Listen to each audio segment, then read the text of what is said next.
आखिरकार वो दिन भी जल्दी ही आ गया जो मेरी जिंदगी के सबसे बुरे दिनों में से एक था। क्लास उन दिनों कुछ कम ही चल रही थी और उस दिन तो कॉलेज के बाद मुझे एग्जाम फॉर्म फिल करना था और अनसोल्ड पेपर्स भी लेने थे। छवि उस दिन आई ही नहीं थी और शैली भी जल्दी घर चली गई थी और संयोग ऐसा कि विराट की भी क्लास जल्दी खत्म होने से वो भी काफ़ी देर पहले ही कॉलेज से निकल गया था। इसीलिए मैं भी जल्दी जल्दी अपना काम खत्म करके घर के लिए चल पड़ी। लेकिन मेरी किस्मत उस दिन मुझे खूब धोखा दे रही थी। अभी मैं कुछ ही दूर चली थी कि अंगद सामने रास्ता रोके दिखाई दिया। मैं कोई तमाशा नहीं चाहती थी, इसीलिए बिना कुछ कहे साइड से निकलने की कोशिश की, लेकिन उसने तभी ठीक मेरे सामने बाइक लाकर खड़ी कर दी। पागल हो गए हो क्या? अचानक गुस्से से मेरे मुंह से निकला। हाँ जी जाने मन, पूरी तरह पागल आपकी चाहत में। बेशर्मी से हंसते हुए उसने कहा, छोड़ो मेरा रास्ता, मुझे देर हो रही है। बोलकर मैं दूसरी साइड से जाने के लिए आगे बढ़ी। उसने बाइक से उतरकर मेरा हाथ पकड़ लिया। अजी चली जाना मैडम जी, बस तनिक पहले हमारा वो क्या कहते हैं बे ससुर, हाँ प्रपोजल, पहले तनिक हमारा प्रपोजल तो ले लो, फिर हाँ बोलकर चली जाना। अपनी हद में रहो वरना वरना तुम्हारा अंजाम अच्छा नहीं होगा। अरे तो तुमको साला कौन बोला अच्छा करने के लिए? आओ आज तुम अपनी पूरी कोशिश कर ही लो, कहकर उसने जैसे ही मुझे अपनी ओर खींचा, मैंने आओ देखा ना ताओ और एक झन्नाटेदार थप्पड़ उसे रसीद कर दिया। थप्पड़ खाकर तो जैसे वो पागल ही हो गया और आसपास के सामान उठाकर फेंकने लगा। अब मुझे उसे देखकर डर लगने लगा। घबराकर मैंने भैया को फोन करने के लिए नंबर डायल किया, लेकिन उनका फोन नहीं लगा। मुझे सहमा और परेशान देखकर वो जोर जोर से हंसने लगा। तभी मेरा फोन बजा। विराज का कॉल था, लेकिन इससे पहले कि मैं विराज को कुछ कहती, अंगद ने पास की दुकान से कोल्ड ड्रिंक की कैरेट उठाकर सड़क पर फेंक दी। घबराहट में मेरा फोन मेरे हाथ से छूटकर वहीं गिर गया। अंगद मेरी तरफ ही आगे बढ़ रहा था। जब और कोई रास्ता ना बचा तो मेरी नज़र पास की ही स्पोर्ट्स शॉप के बाहर रखी हॉकी स्टिक पर गई। मैं तुरंत उस तरफ भागी। मुझे ऐसे भागता देखकर अंगद की घिनौनी हंसी रुकने का नाम नहीं ले रही थी। जैसे ही मैंने हॉकी स्टिक उठाई तो मानो जैसे अंगद को कोई जोक सुना दिया हो। वो और जोर जोर से हंसने लगा और मेरे पास आकर बोला, मैडम आपकी अदाओं से तो हम पहले ही मरे बैठे हैं, फिर आप इस खिलौने से मार कर क्या करोगी? शायद उसे लग रहा था कि ये बिच्छे भर की लड़की कहाँ उसे अंगद चौधरी को मारने की हिम्मत कर पाएगी, लेकिन मेरे लिए तो बात करो यह मरो वाली बात थी।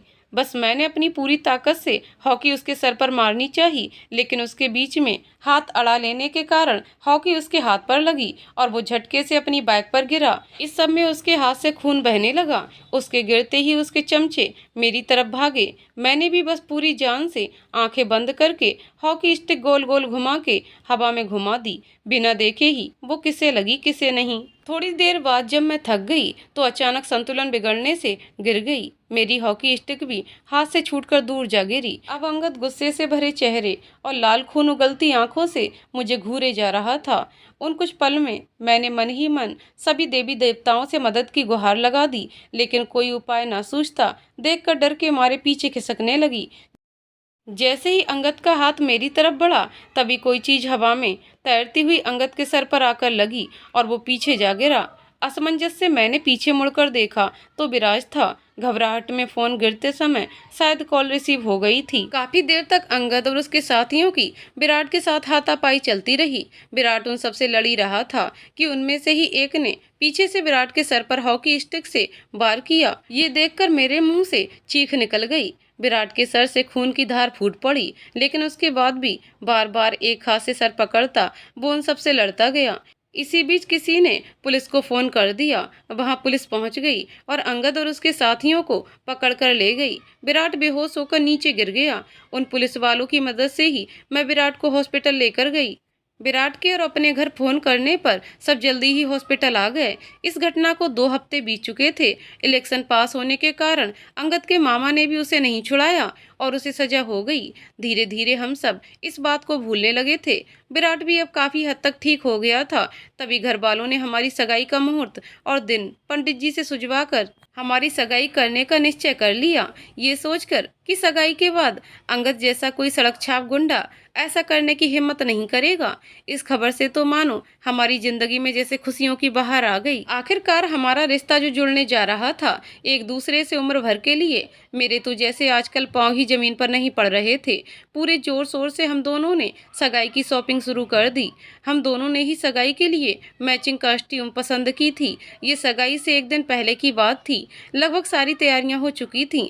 मेहंदी का रंग खूब गहरा चढ़े, इसीलिए मैंने मेहंदी भी दोपहर बाद से ही लगवा ली थी। पूजा बहुत अच्छी मेहंदी लगाती थी, इसीलिए मेरी मेहंदी उसी ने लगाई थी। अभी मेहंदी पूरी लगी ही थी कि विराट का कॉल आया। वो पूजा से मेरी मेहंदी की फ़ोटो भेजने के लिए कह रहा था, लेकिन उसकी खिंचाई करने के इरादे से पूजा उसे फ़ोटो भेज ही नहीं रही थी। उसी दिन रात को लगभग 9 बजे मैं अपनी मेहंदी पर चीनी का घोल लगाकर बैठी ही थी कि पूजा मेरे पास आई और बोली, दी, जीजू आपसे मिलने आ रहे हैं इस वक्त। हाँ दी, वो मैंने उन्हें आपकी मेहंदी की पिक नहीं भेजी थी ना, तो वो इसीलिए आ रहे हैं। पागल है तू, देख बाहर कितनी तेज बारिश हो रही है। आई एम सॉरी दी, मैं तो बस मजाक करने के लिए बोला था। बाद में मैंने उनसे कहा भी कि मैं फ़ोटो भेज रही हूँ, लेकिन वो बोले कि अब तो ये मेहंदी सीधा आपके हाथों में ही देखेंगे, आपके सामने बैठकर। पूजा पर गुस्सा करते हुए मैंने उससे फ़ोन लिया और विराट को फ़ोन लगाया, लेकिन विराट ने फ़ोन नहीं उठाया। मैंने दोबारा डायल किया तो ठीक रिंग पूरी होने से पहले ही उसने फ़ोन उठाया। फ़ोन से बारिश और बाइक चलने की आवाज़ आ रही थी। विराट, तुम भी पूजा के साथ बच्चे बनोगे क्या? मैं अभी खुद तुम्हें फ़ोटो भेजती हूँ, तुम वापस घर लौट जाओ। नहीं नंदू, मैं अब मेहंदी तुम्हारे हाथ अपने हाथों में लेकर ही देखूंगा। वैसे भी मैं आधे रास्ते तो आ ही चुका हूँ। पागल हो गए हो क्या विराट? हम लोग कल मिलने तो वाले हैं। और ये क्या तुम ड्राइव करते हुए ही बात कर रहे हो? कम से कम बात करने के लिए तो रुक जाओ प्लीज, मैंने उससे रिक्वेस्ट करते हुए कहा। अरे बाबा, जब तक मैं रुक कर तुमसे बात करूंगा तब तक तो मैं पहुंच भी चुका होऊंगा, फिर करेंगे ना बात जी भर कर। वैसे भी तुम्हें तो पता चलना चाहिए ना कि इस दुनिया में विराट नंदिनी से ही सबसे ज्यादा प्यार करता है। तभी एक भयानक आवाज हुई, कोई जोरदार टक्कर हुई हो जैसे। विराट, ये क्या हुआ? विराट, हेलो विराट, तुम कुछ बोल क्यों नहीं रहे हो? विराट, मम्मा, माँ। फोन कान से लगाए चिल्लाते हुए हॉल की तरफ भागी। माँ को देखकर उन्हें रोते रोते बताने की कोशिश की। माँ, वो विराट मुझसे मिलने आ रहा था, मुझसे बात बाइक पर। माँ, कुछ हो गया माँ? वो मुझे विराट के पास जाना है, मुझे विराट के पास जाना है। कहते हुए मैं दरवाजे की तरफ भागी। पीछे पीछे सब लोग मेरे साथ गए। भाई ने कार निकाल ली। अभी हम सिटी से निकलकर हाईवे पर थोड़ा आगे बढ़े ही थे कि एक तरफ 2-3 आदमी किसी चीज को घेरे हुए खड़े दिखाई दिए। कुछ ही दूरी पर एक बाइक बुरी तरह से टूटी फूटी हालत में पड़ी दिखाई दी। ये तो जीजू की बाइक है, पूजा ने इशारा करते हुए कहा। मैंने भी तुरंत उस तरफ देखा। हाँ, वो बाइक विराट की ही थी। गाड़ी से उतरते ही मैं उन लोगों की तरफ भागी। उन्हें एक और हटाकर मैंने जैसे ही वहां देखा तो सामने मेरा विराट पड़ा था। उसके सारे कपड़े खून से बुरी तरह से सने थे। मैंने नीचे बैठकर उसका सिर अपनी गोद में रखा। इसकी सांसें चल रही हैं। माँ, पापा, जल्दी विराट को हॉस्पिटल ले चलिए, ये ठीक हो जाएगा। तुम ठीक हो जाओगे विराट। विराट ने अपनी आंखें खोली, मुझे देखकर मुस्कुराया और मेरा हाथ अपने दोनों हाथों से पकड़कर आंखें बंद कर लीं। हाँ विराट, मैं तुम्हारे पास ही हूँ। हम अभी हॉस्पिटल चलेंगे, तुम्हें कुछ नहीं होगा। पापा ने पास बैठकर उसकी सांसें चेक की, फिर पल्स देखी और मेरे सर पर हाथ रखकर ना में अपनी गर्दन हिला दी। नहीं पापा, विराट ठीक है, देखिए ना, उसने मेरा हाथ पकड़ा है। बोलते बोलते जैसे ही मैंने विराट के हाथ को देखा, वो निष्प्राण से धरती पर पड़े थे। मैं कुछ कर नहीं पाई सिद्धांत जी। मेरे विराट ने इन हाथों में ही मेरी गोदी में सर रखकर ये दुनिया छोड़ दी। मैं उसे नहीं बचा पाई, मैं अपने विराट को नहीं बचा पाई। कहते कहते नंदिनी फूट फूट कर रो पड़ी। सिद्धांत ने उसे गले से लगा लिया और शांत करने की कोशिश की। नंदिनी की आंखों से अविरल आंसू बह रहे थे। उसका दर्द, जो न जाने कब से उसके दिल के तहखाने में कैद था, वो आज इन आंसुओं के साथ बह गया था। शाम के समय ढलते सूरज के सामने खड़े न जाने उन दोनों को भी कितना समय बीत गया था। सिद्धांत की नंदिनी को कुछ कहने की हिम्मत ही नहीं हो रही थी। न ही उसे समझ आ रहा था कि वो कैसे नंदिनी से नजरें मिलाए। थोड़ी देर बाद सिद्धांत के फोन पर वंदना जी का फोन आया। हेलो सिद्धांत, तुम दोनों कहाँ हो? जी माँ, बस आ ही रहे हैं। इतना कहकर सिद्धांत ने नंदिनी को घर चलने के लिए कहा। हेलो सिद्धांत, तुम दोनों कहाँ हो बेटा? कितनी देर हो गई तुम लोगों को आए, अभी तक घर नहीं पहुँचे। रोहन ने तो बताया कि तुम काफी देर पहले उसके घर से निकल गए। घर में सबको फिक्र हो रही है बच्चा। जी माँ, बस आ ही रहे हैं। वो थोड़ा ट्रैफिक में फंस गए थे, बस जल्दी ही पहुँचते हैं। फोन रखकर सिद्धांत ने नंदिनी को बोला। नंदिनी, माँ का फोन था, वो हम लोगों के लिए परेशान हो रही हैं। घर चलें? हाँ में सिर हिलाकर नंदिनी गाड़ी में जाकर बैठ गई। घर पहुंचने पर सबसे मिलने के बाद माँ ने सिद्धांत और नंदिनी को बताया, सिद्धांत, नेक्स्ट वीक तन्वी की शादी है। सुनकर सिद्धांत का खिलता सा चेहरा मानो मुरझाकर उतर गया हो। दुखी मन से वो माँ की ओर देखने लगा। माँ ने उसके पास आकर प्यार से उसके सर पर हाथ फेरते हुए कहा, तन्वी की शादी तुम्हारी और रोहन की जिम्मेदारी है बेटा। अब ऋतु की हालत देखते हुए उन दोनों का तो इतने दिन पहले जाना पॉसिबल नहीं हो पाएगा, तो तुम दोनों ही कल या परसों में वहाँ के लिए निकल जाओ। शादी के घर में बहुत से काम होते हैं और उसके भाई और भाभी होने की सारी जिम्मेदारी तुम्ही दोनों को निभानी पड़ेगी, ठीक है ना? हम रुंधे गले से सिद्धांत महज इतना ही कह पाया, फिर कुछ संभलते हुए बोला, माँ आप सब, हम लोग भी शादी से 2 दिन पहले आ जाएंगे, तब तक श्रेया के एग्जाम भी खत्म हो जाएंगे। ठीक है माँ, कहकर सिद्धांत अपने कमरे में चला गया। वहीं नंदिनी को सिद्धांत की उदासी की वजह नहीं समझ आ रही थी। आखिर कौन है ये तन्वी और उसकी शादी की जिम्मेदारी सिद्धांत जी पर ही क्यों बनती है? मौका पाकर नंदिनी ने श्रेया से तन्वी के बारे में पूछा तो उसने बताया, तन्वी सिद्धांत भाई के बेस्ट फ्रेंड की बहन है। वो अब इस दुनिया में नहीं है, तो इसलिए सिद्धांत और रोहन भाई ही तन्वी के भाई होने की सारी रिस्पॉन्सिबिलिटी उठाते हैं। पता है, हर राखी पर भी भाई और रोहन भाई हमेशा तन्वी का इंतजार करते, और अगर उसे आने में थोड़ी भी देर हो जाए तो खुद उसके घर पहुंच जाते हैं तन्वी से राखी बंधवाने। तन्वी के भाई को क्या हुआ था? नंदिनी ने फिर से श्रेया से पूछा। श्रेया ने उदास मन से कहा, वजह क्या थी ये तो नहीं पता भाभी, लेकिन उन्होंने सुसाइड किया था। उनकी मौत के बाद भाई बहुत टूट गए थे, इसीलिए इस बारे में घर में कोई बात नहीं करता। भाभी, एक बात कहूँ? हम बोलो ना श्रेया, आप भी उनसे इस बारे में कुछ मत कहिएगा। आप वहाँ जा तो रही हैं, शायद वहीं आपको सब पता चल जाएगा। श्रेया ने नंदिनी से रिक्वेस्ट करते हुए कहा, तुम फिक्र मत करो श्रेया, मैं सिद्धांत जी से इस बारे में कुछ नहीं पूछूंगी। नंदिनी ने श्रेया को विश्वास दिलाया और पैकिंग करने अपने कमरे में आ गई। अगले दिन शाम को ही नंदिनी और सिद्धांत तन्वी की शादी के लिए निकल गए थे। तन्वी के घर पहुंचने पर सबसे पहले उनकी मुलाकात तन्वी की माँ से हुई। उन दोनों को देखते ही खिल उठे चेहरे पर नंदिनी की नजरें ठहर गईं। बड़ी बड़ी बोलती आंखों पर चौकोर फ्रेम का चश्मा, मनमोहक मुस्कान के साथ उन्होंने सिद्धांत और नंदिनी का स्वागत किया। सिद्धांत और नंदिनी ने जाकर उनके पांव छुए तो उन्होंने दोनों को गले से लगा लिया। थोड़ी देर बातें करने के बाद सिद्धांत ने उनसे तन्वी के बारे में पूछा। शादी की थोड़ी खरीदारी करने गई है अपने पापा के साथ, बस आती ही होगी, बड़े प्यार से उन्होंने जवाब दिया।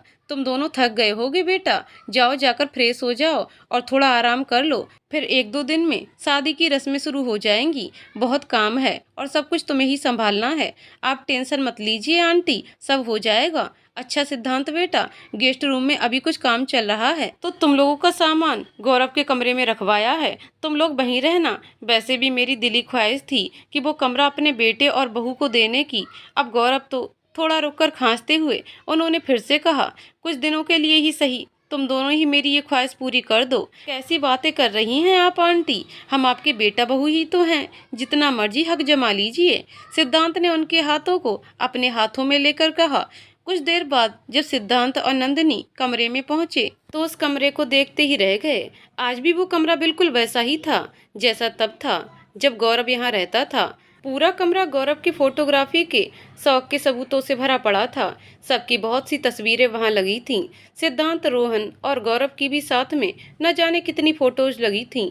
गौरव भैया को शायद फोटो खींचने के साथ साथ अपने फोटो खिंचवाने का भी शौक था। मतलब 2 in 1, मतलब फोटोग्राफी विद मॉडलिंग, मतलब वो मैं। कमरे को एक नज़र देखते ही जवान पर आए शब्दों का फैला रायता समेटते हुए नंदिनी ने कहा, अब कह तो दिया, लेकिन सिद्धांत के रिएक्शन के बारे में सोचकर मन ही मन डरे जा रही थी। लेकिन उसकी सोच के एकदम उलट सिद्धांत ने बिना उसकी तरफ देखे बताना शुरू किया। हाँ, फोटोग्राफी और मॉडलिंग दोनों ही उसकी हॉबी थे। जानती हो, पहली 10वीं क्लास के बोर्ड एग्जाम खत्म होने के बाद उसने 3 सालों से जमा किए अपने पैसों से ही पहला कैमरा खरीदा था। कितना खुश था वो। जब उसने हमें दिखाया। ये जो फोटो देख रही हो ना, ये उसी कैमरे से ली गई फोटो है। इतना कहकर सिद्धांत ने एक फोटो की तरफ इशारा किया जिसमें लगभग टीनेज के रोहन और सिद्धांत एक दूसरे से कमर सटाए खड़े थे। इसके बाद जो उसका फोटोग्राफी का पैशन शुरू हुआ, एक से बढ़कर एक कैमरे उसने खरीदे। यहाँ तक कि हम लोगों में कैमरे वाला फोन भी सबसे पहले उसी ने खरीदा था। प्रिंसिपल मैम का इकलौता बेटा, पढ़ाई में भी टॉपर और एक्स्ट्रा करिकुलर एक्टिविटीज में भी सबसे आगे। उसे मनाही भी तो किसी चीज की ना थी। जब हम कॉलेज में गए थे यूथ वीक के फोटोग्राफी राउंड में, उसे बेस्ट फोटोग्राफी का अवार्ड भी मिला था। उसने एक चिड़िया की फोटो ली थी जो अपने छोटे से बच्चे को अपनी चोंच से दाना खिला रही थी, और उसी दिन उसे वो मिली। कुछ याद आते ही जैसे सिद्धांत की मुस्कान उदासी में बदल गई, आंखों के कोर से नमी उतर आई। अब नंदिनी से रहा नहीं जा रहा था। उसके मन में कौतूहलवश कुलबुलाहट मची थी। इसका बार बार मन कर रहा था कि सिद्धांत से पूछे आखिर गौरव भैया ने सुसाइड क्यों किया था, लेकिन बार बार उसे श्रेया की बात याद आ जाती और वो ये सोचकर रुक जाती कि कहीं उसके कारण सिद्धांत जी की बुरी यादें फिर से ताजा ना हो जाएं। थोड़ी देर की खामोशी के बाद सिद्धांत ने अपने आप से ही बताना शुरू किया। बहुत जिंदा दिल इंसान था गौरव, एक अच्छा बेटा, अच्छा भाई होने के साथ साथ ही एक बेहतरीन दोस्त भी। दोस्त और दोस्ती पर तो जैसे जान बांटता था, लेकिन हम ही शायद उसके अच्छे दोस्त न साबित हो पाए। क्यों, ऐसा क्या हुआ था सिद्धांत जी? नंदिनी ने आखिर अपने मन की कुलबुलाहट सिद्धांत के सामने रख ही दी। उस टाइम हमारा कॉलेज का पहला ही साल था। फोटोग्राफी में विनर बनने के बाद वो पहली बार गौरव को कांग्रेचुलेसन बोलने आई थी। मॉडर्न पहनावे की और एक्स्ट्रा मॉडर्न ख्यालातों की मायरा मल्होत्रा। गौरव ने जो उसे देखा तो बस देखता ही रह गया। ये उसकी पहली नज़र का पहला प्यार था। कई दिन उसके ख्यालों में खोए रहने के बाद एक दिन उसकी हालत देखकर मैंने और रोहन ने ही उसे इनकरेज किया मायरा को प्रपोज करने के लिए। यही नहीं, उसके लिए माहौल भी बनाया। मायरा की फ्रेंड से कहकर दोनों की मीटिंग फिक्स की एक कॉफी कैफे में। रेड रोज के साथ जब गौरव ने मायरा के सामने अपने दिल की बात रखी तो उसने इजीली हाँ बोल दी। गौरव बहुत खुश था। अब मायरा के आने से उसका फोटोग्राफी का फोकस भी बस मायरा के इर्द गिर्द आकर ही रुक गया था। धीरे धीरे उसका हमारे साथ भी वक्त बिताना कम हो गया। मायरा रहने वाली तो किसी दूसरे शहर की थी, लेकिन पढ़ाई के लिए वो यहाँ पीजी में और लड़कियों के साथ रहती थी। एक साल तक सब कुछ ठीक से चला, लेकिन दूसरे ही साल में मायरा की हरकतें धीरे धीरे सबके सामने आने लगीं। लेकिन गौरव की आंखों पर तो जैसे मायरा के प्यार की पट्टी बंधी थी, जिसके आगे ना तो वो कुछ देख पा रहा था और ना ही कुछ सुनना चाहता था। जब तक बातें छोटी मोटी थीं तो हमने भी ध्यान ना दिया, लेकिन जब हमें उसकी असलियत का पता लगने लगा तो हम दोनों ने एक दिन गौरव को बहुत समझाया, लेकिन उसने हमारी एक ना सुनी और सारी बातें सिरे से नकार दी। हमें लगा कि एक ना एक दिन गौरव को खुद ही एहसास हो जाएगा, इसीलिए हमने भी बात को ज़्यादा तवज्जो नहीं दी। कुछ दिन बाद गौरव के पास मायरा का फ़ोन आया। उस वक्त हम कॉलेज में थे। उसने बताया कि वो 1-2 दिन कॉलेज नहीं आ पाएगी, उसकी तबीयत ठीक नहीं है, बुखार के साथ साथ सिर दर्द भी है। ये सुनकर गौरव परेशान सा हो गया। उसने ढेर सारे प्रिकॉशन और हिदायतें मायरा को दे दी और आराम करने को बोला, साथ ही शाम को मिलने आएगा ये भी कहा। लेकिन मायरा ने उसे मना कर दिया, ये कहकर कि पीजी के साथ में रहने वाली लड़कियों में उसकी बदनामी हो जाएगी। पूरा दिन गौरव का किसी काम में मन ना लगा। दूसरे दिन उसे मायरा की किसी फ्रेंड से उसके बर्थडे होने का पता चला। कॉलेज टाइम में सारी लड़कियां कॉलेज में होंगी, ये सोचकर गौरव ने मायरा से मिलने का प्लान बनाया। उसने बिना मायरा को बताए उसे सरप्राइज देने की तैयारी की। हम लोगों ने भी जो उसने कहा था उसकी मदद की। बहुत सारे गिफ्ट, केक और फूलों का गुलदस्ता लिए वो मायरा से मिलने गया। मैं और रोहन ही उसे कार से वहां छोड़ने गए थे। गौरव के अंदर जाने के बाद हम बाहर खड़े उसका इंतजार कर रहे थे। मायरा का कमरा 7वें माले पर था। सारे गिफ्ट उसने कमरे के बाहर ही छुपा दिए, जिससे कि एक एक गिफ्ट को पाकर मायरा के चेहरे पर जो खुशी आए वो उसकी तबीयत को ठीक भी कर दे। सब सेट करके एक हाथ में केक और दूसरे में फ्लावर्स लिए उसने जैसे ही कमरे का दरवाजा खोला, अंदर का नजारा देखकर उसके पैर लड़खड़ा गए। फूल और केक एक और बिखर कर गिर गए। बुखार का बहाना करके वहां रुकी मायरा किसी और लड़के के साथ एक ही बेड पर बिना कपड़ों के बदहवास सा गौरव बाहर आया। बाहर आकर उसने मुझे फोन मिलाया। इतनी जल्दी फोन आया देखकर मैंने फोन उठाते ही उससे कहा, अबे साले, इतनी जल्दी बर्थडे सेलिब्रेशन खत्म हो गया क्या? पहले सही से सेलिब्रेट तो कर ले। इतना सुनते ही गौरव की रोती हुई आवाज आई, तुम दोनों सही कह रहे थे यार, ये लड़की विश्वास के लायक ही नहीं, मेरे प्यार के लायक ही नहीं, इसने मुझे धोखा। इतना सुनते ही मैंने उससे पूछा, क्या हुआ गौरव, तू ऐसा क्यों बोल रहा है? मेरी बात सुने बिना ही गौरव का बोलना जारी था, मैं उसे सजा दूंगा, जिंदगी भर की सजा दूंगा। उसके मुंह से ये सब सुनकर किसी अनहोनी की आशंका में सीधा मायरा के कमरे की तरफ भागा। मेरे पीछे पीछे रोहन भी भागा आ रहा था। सीढ़ियों से ऊपर चढ़ने में मैं लगातार गौरव को शांत रहने और कुछ ना करने के लिए बोल रहा था, लेकिन गौरव को जैसे उस टाइम कुछ सुनाई नहीं दे रहा था। जितनी जल्दी हो सकता था उतनी जल्दी से मैं ऊपर पहुंचा, लेकिन वहां कोई नहीं था। अपने कपड़े ठीक करती हुई घबराई सी मायरा वहां आई। वहीं छत पर रेलिंग के पास गौरव का फोन नीचे पड़ा था, चिल्लाता हुआ। जैसे ही मैं रेलिंग तक आया, खून से लथपथ गौरव नीचे पड़ा था। जब तक मैं और रोहन नीचे पहुंचे तब तक गौरव की सांसें भी छूट चुकी थीं। अपने साथ हुए धोखे की सजा उसने जिस मायरा को दी थी वो कुछ ही दिनों में बिल्कुल सामान्य हो गई थी, जैसे कुछ हुआ ही ना हो। लेकिन मेरा दोस्त जा चुका था हमेशा के लिए। सिद्धांत के मुंह से ये सब सुनकर नंदिनी की भी आंखों में आंसू बहने लगे। किसी अपने को खोने का दर्द नंदिनी बखूबी जानती थी। उसने सिद्धांत को सांत्वना देने के लिए उसके कंधे पर हाथ रखा। अपने आंसू पोंछकर कुछ संभलते हुए उसने कहा, जानती हो, उस दिन से कहीं ना कहीं लड़कियों से नफरत सी होने लगी थी। फिर शादी की पहली रात जब तुम्हारा बिहेवियर देखा तो एक बार फिर से मायरा के धोखे की आग मुझे अंदर ही अंदर जला गई। लेकिन धीरे धीरे मुझे तुम्हारी आंखों में सच्चाई और दर्द दिखने लगा था।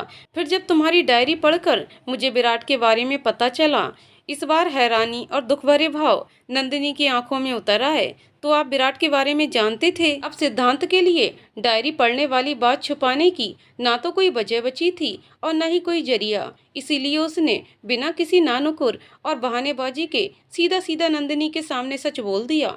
वैसे भी किसी भी रिश्ते की यही मर्यादा होती है। अगर आप सामने वाले से ऑनेस्टी, सच और विश्वास की उम्मीद करते हो तो आपको भी उसके साथ वैसे ही रहना होगा। हाँ नंदिनी, मैं जानता था। एक दिन जब तुम्हारी डायरी से विराट की फोटो गिरी तो मैं खुद को रोक नहीं पाया डायरी पढ़ने से। हालांकि डायरी खोलते समय छिपकर पढ़ने की वजह कुछ और थी, शायद मायरा का धोखा। लेकिन जब डायरी बंद की तो तब ये बात तुमसे छुपाने की वजह कुछ और थी।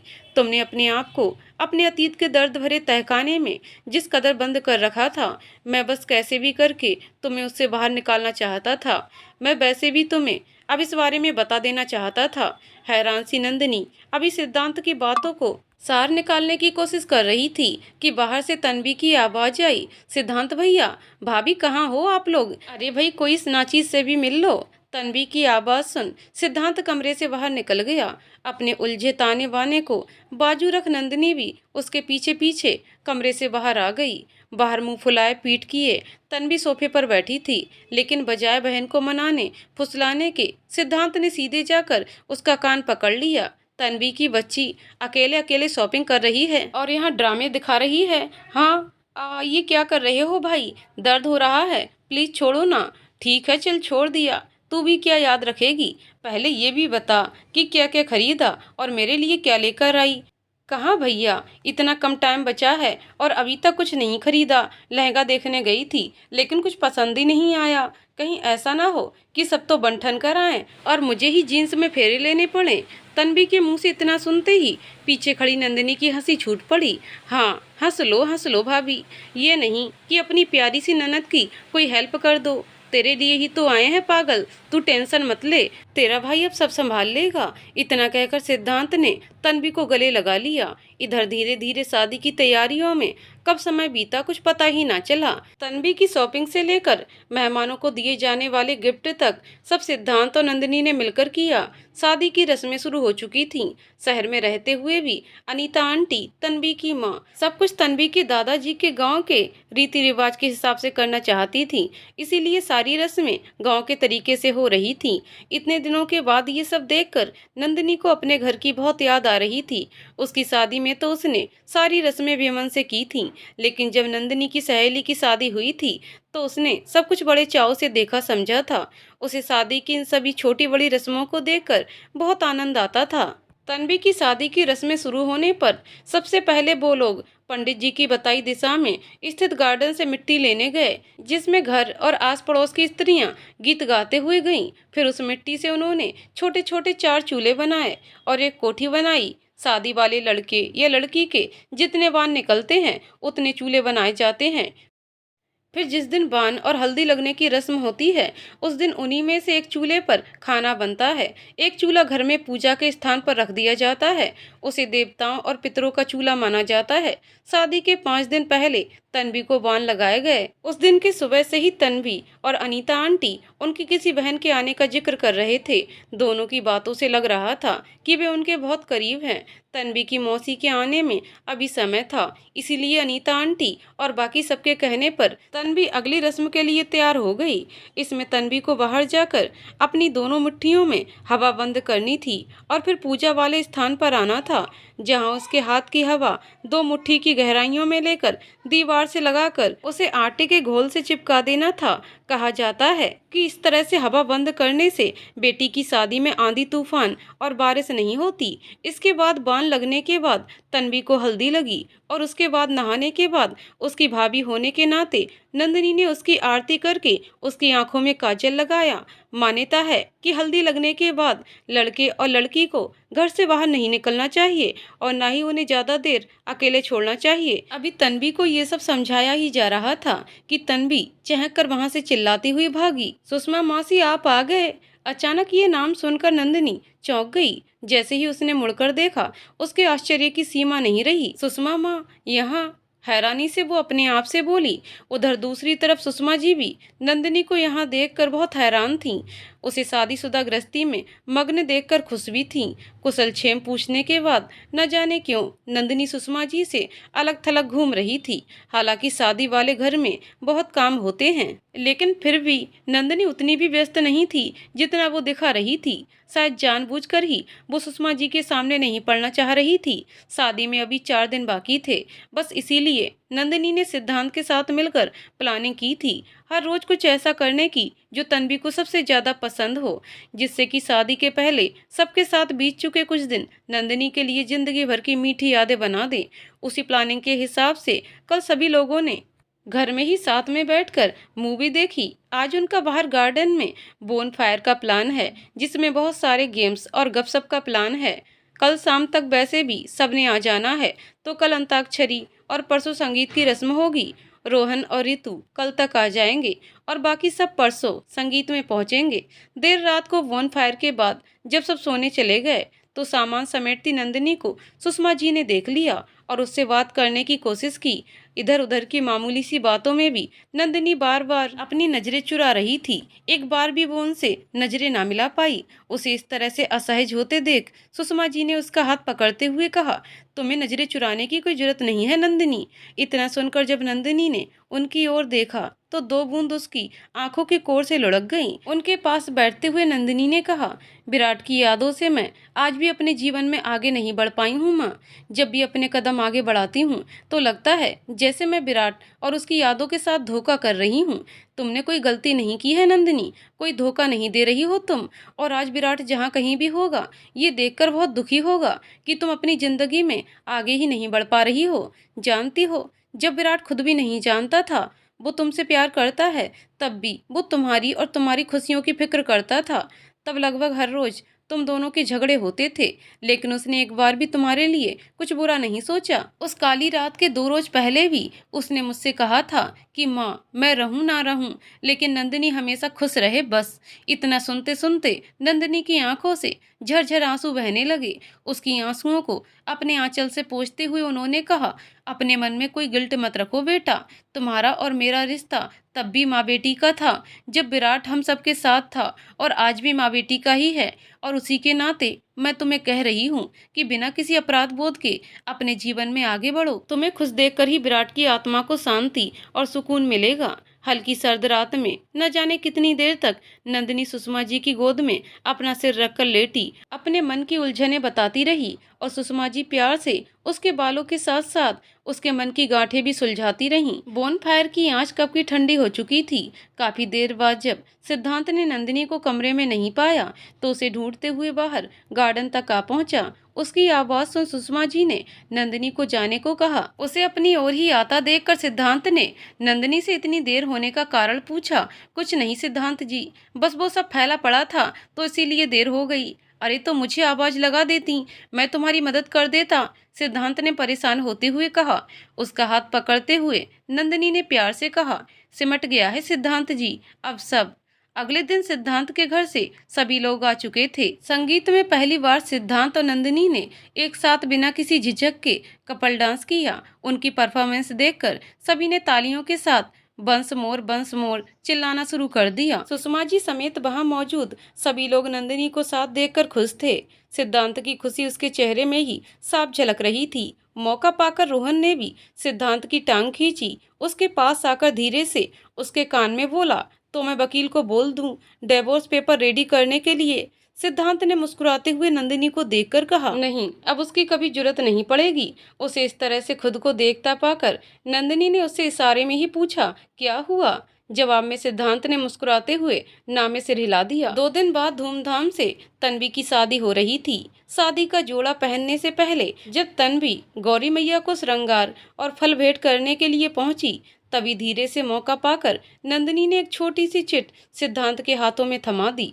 सिद्धांत के एक ओर जाकर जब वो चिट खोली तो उसमें लिखा था कि गठबंधन और कन्यादान की रस्म के बाद मैं आपका घर के पीछे के गार्डन में इंतजार करूंगी, नंदिनी। मंत्रोच्चार के साथ शादी की रस्में धीरे धीरे पूर्ण हो रही थीं।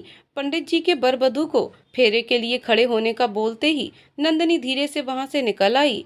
कुछ देर बाद उसे आसपास न पाकर सिद्धांत भी नंदिनी को देखने पीछे वाले गार्डन में जा पहुंचा। बहुत खूबसूरत लग रही थी आज नंदिनी। उसने पीच कलर के लहंगे के साथ एक्वा ग्रीन कलर का दुपट्टा पहना था। उसके लंबे घने बालों की एक तरफ ढीली चोटी बनाकर उसने उसमें तरीके से छोटे छोटे लाल फूल लगा रखे थे। उस पर माथे पर दोनों भवों के बीचों बीच लगी ग्रीन कलर की सादी सी बिंदी उसकी सुंदरता में 4 चांद लगा रही थी। नंदिनी को देखकर उसमें खोया सिद्धांत जब वहां पहुंचा तो नंदिनी ने उसका हाथ पकड़कर उसे वहीं फव्वारे के पास बैठा लिया। कभी शर्माती तो कभी मनोहार करती दोनों की आंखें न जाने आपस में क्या क्या बतिया रही थीं। पूर्णमासी की रात पूरे चांद की चांदनी में दोनों की खामोशी ही जैसे उनके दिल का हाल बयां कर रही थी। तो क्या बस बैठने भर के लिए ही बुलाया है तुमने नंदिनी? सिद्धांत ने उसे शरारती नजरों से देखते हुए कहा। इतना सुन नंदिनी ने झेपते हुए अपनी नजरें झुका लीं। थोड़ा रुककर कुछ संभल कर उसने सिद्धांत की तरफ हाथ बढ़ाते हुए कहा, चलिए ना सिद्धांत जी, एक दूसरे को 7 वचन देकर हम भी अपनी शादी को सही मायने में मुकम्मल करते हैं। बिना कुछ बोले, बिना कुछ समझे सिद्धांत ने भी अपना हाथ नंदिनी के हाथों में थमा दिया। अंदर से पंडित जी की निर्देश देती आवाज आ रही थी, शुरू के फेरों में लड़की आगे चलेगी। इतना सुन नंदिनी ने भी सिद्धांत का हाथ पकड़कर वहीं फव्वारे के चारों ओर चलते हुए कहा, जब भी आप जीवन में कोई भी कार्य करेंगे, कोई भी यज्ञ पूजा अनुष्ठान करेंगे तो उसमें मैं हमेशा आपका साथ दूंगी। मैं हमेशा तुम्हें अपने हर कार्य में साथ रखूंगा। सिद्धांत ने मुस्कुराते हुए वचन लिया। दूसरा फेरा शुरू करते हुए नंदिनी ने दूसरा वचन लेते हुए कहा, जिस प्रकार मेरे माता पिता और मेरे परिवार का सम्मान मेरे लिए जरूरी है, उसी प्रकार मैं आपके माता पिता, आपके परिवार का भी सम्मान करूंगी। मैं भी वचन देता हूँ नंदिनी कि हमेशा तुम्हारे परिवार का सम्मान करूंगा। तीसरा वचन लेते हुए नंदिनी ने कहा, मैं पूरी जिंदगी हर परिस्थिति में आपका साथ निभाने का वचन देती हूँ। मैं भी जीवन भर तुम्हारा साथ दूंगा। चौथे फेरे में आगे आते हुए सिद्धांत ने नंदिनी का हाथ थामकर वचन लिया, मैं वचन देता हूँ कि हमेशा तुम्हारी सारी जरूरतों को पूरा करने की कोशिश करूंगा और तुम्हें खुश रखूंगा। आज से मेरे जीवन में हर छोटे बड़े फैसले में तुम्हारी राय भी मेरे लिए महत्वपूर्ण होगी। पांचवा फेरा लेते हुए सिद्धांत और नंदिनी ने अगला वचन लिया, वादा करता हूँ कि कभी भी किसी भी तरह तुम्हारा अपमान नहीं करूंगा और हमेशा तुम्हारे सम्मान की रक्षा करूंगा। सिद्धांत के मुंह से छठा वचन सुनकर मुस्कुरा उठी नंदिनी। 7वें और आखिरी फेरे को लेते हुए सिद्धांत ने वचन दिया, आज और अभी से मेरे जीवन का सिर्फ एक ही लक्ष्य होगा, सिर्फ और सिर्फ तुम्हें प्यार करना उम्र भर। इतना सुन नंदिनी सिद्धांत के सीने से जा लगी। I will love you for ever and ever. सिद्धांत की बाहों में सिमटते हुए नंदिनी ने भी अपने दिल के जज्बात उसके सामने रख दिए। कभी कभी कोई दिन बहुत ज्यादा खास होता है। आज भी कुछ ऐसा ही था। एक तरफ तन्वी के नए जीवन की नींव पड़ रही थी, वहीं दूसरी ओर सबकी नजरों से दूर सिद्धांत और नंदिनी के मन मिल रहे थे हमेशा हमेशा के लिए। तो दोस्तों कहानी यहीं पर समाप्त होती है। दोस्तों आपको कहानी कैसी लगी कमेंट करके जरूर बताइएगा। कहानी पसंद आई हो तो वीडियो को लाइक शेयर करें और चैनल को सब्सक्राइब करें। कहानी को पूरा सुनने के लिए बहुत बहुत धन्यवाद दोस्तों।